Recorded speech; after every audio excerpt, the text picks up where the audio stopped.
سب لوگ فوت ہو چکے تھے اور صرف ایک ابو طفیل رہ گئے تھے جنہوں نے آپ صلی اللہ علیہ وآلہ وسلم کو اپنی آنکھوں سے دیکھا تھا، آپ وسلم کا دیدار کیا ہوا تھا۔ تو حج کا موقع تھا، وہ ایک بڑے سے اونچے سے پہاڑ پہ چلے گئے، انہوں نے سب لوگوں کو بلایا، انہوں نے کہا کہ لوگوں آؤ، میں تم لوگوں کو بتاتا ہوں ہمارے پیارے نبی صلی اللہ علیہ وآلہ وسلم کیسے دکھتے تھے۔ تو انہوں نے کہا کہ کانا رسول اللہ صلی اللہ علیہ وآلہ وسلم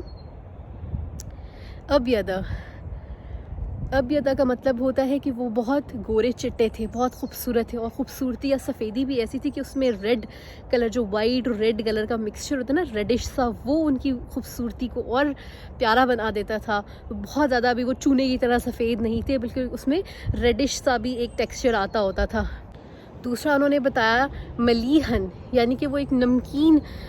رنگ و صورت کے مالک تھے۔ اور تیسرا انہوں نے بتایا کہ مقصدہ، اس کا مطلب ہوتا ہے کہ وہ متوازن قد کے مالک تھے، کہ بہت اونچا قد بھی نہیں تھا اور بہت چھوٹے بھی قد کے نہیں تھے، درمیانے قد کے تھے۔ پر ایسے ہوتا تھا کہ بہت سارے مجمع میں آپ صلی اللہ علیہ وآلہ وسلم اگر کھڑے ہوتے تھے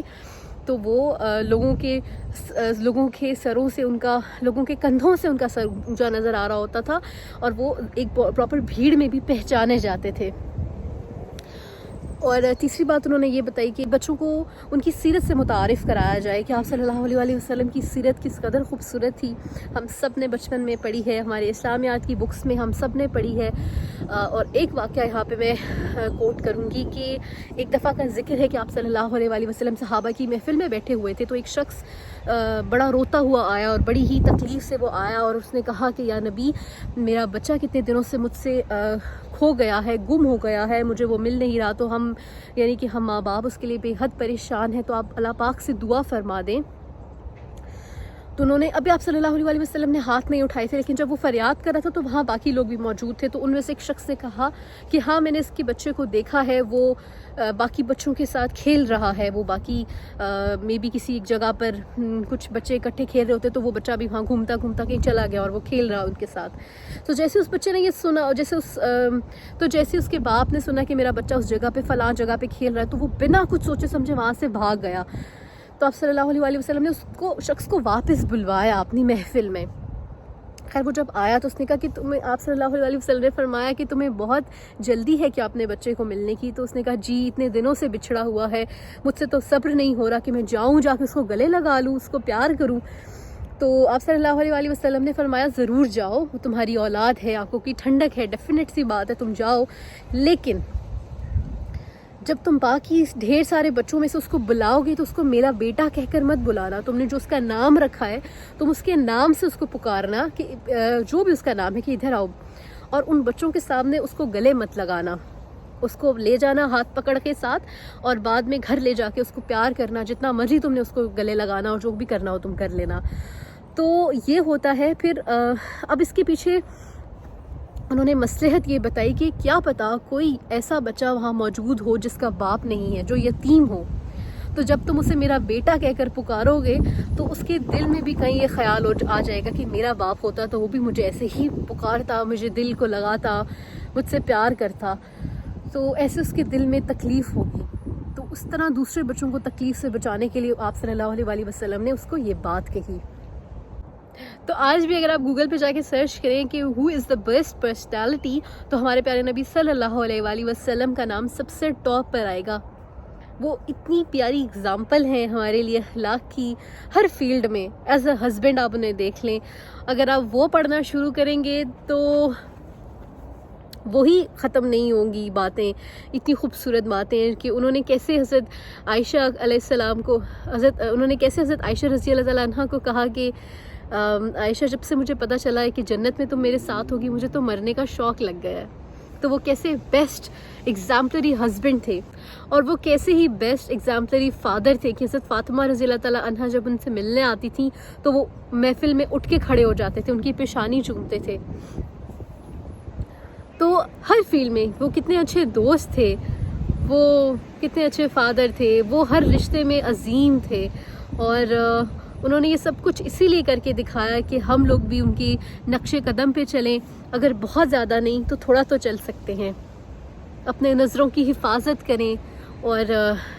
بس درود پاک بے شمار پڑھیں، مجھے آج بھی جب وہ واقعہ یاد آتا ہے کہ جب وہ مسجد میں چلے گئے تھے اور کتنے ہی صحابہ آئے اور وہ انہوں نے دروازہ نہیں کھولا. حضرت علی آئے, حضرت عثمان رضی اللہ تعالیٰ عنہ آئے, سب آئے, انہوں نے دروازہ نوک کیا, انہوں نے دروازہ نہیں کھولا. اور جب پھر وہ فاطمہ کو, حضرت فاطمہ رضی اللہ تعالیٰ عنہ کو بلا کے لائے تو وہ پریشانی میں جب انہوں نے بابا کو بلایا تو پھر وہ باہر آئے اور انہوں نے بتایا کہ ایسے جبرائیل علیہ السلام میرے پاس آئے تھے اور انہوں نے بتایا کہ میری قوم کس قدر گمراہی میں ہوگی, تو میں اللہ سے اپنی قوم کے لیے معافی مانگ رہا ہوں. اور ہم جیسی قوم کی خاطر جو بہت گمراہ ہو چکی ہے, بہت گمراہ, اپنے لیے, اپنے پیاروں کے لیے ہدایت کی دعا کیا کریں.